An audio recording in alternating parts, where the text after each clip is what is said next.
So when we created the PD redesign principles, it was a great opportunity for us collectively across this PD redesign network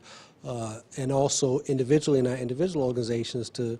embed some kind of core beliefs that would help to emphasize what I would say is kind of emphasize the right direction we want to go into as we're thinking about how we redesign professional learning in meaningful ways. And so in our work at the National Education Association, there were several elements of the principles that really stood out and helped us to drive our work. The first, of course, is this principle that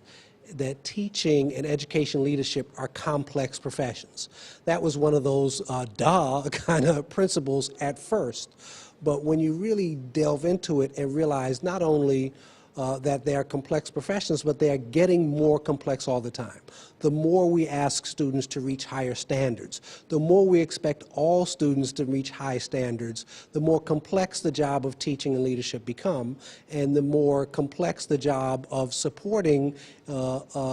teachers and leaders through high-quality professional learning becomes. So we really embrace that as we move forward. Another one of the principles that really drove us was this principle that educators are to lead their own professional learning experiences. So, for example, after our redesign experiences, we went out and developed a series of educator micro-credentials that both address the complexity of the profession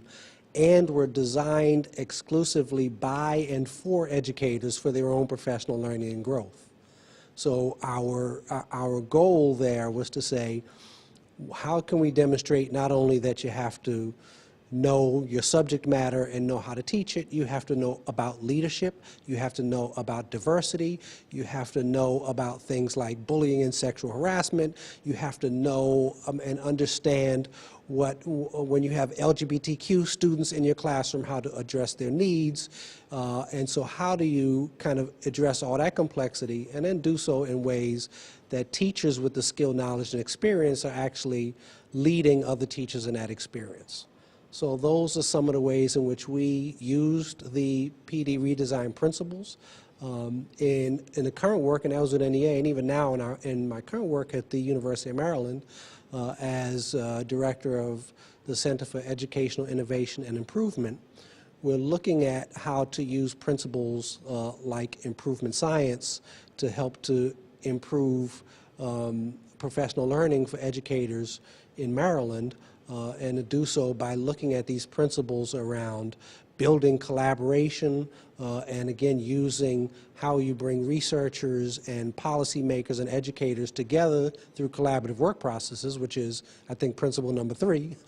to really improve the professional learning experiences for educators. So that's some of the ways that we used the principles in our work.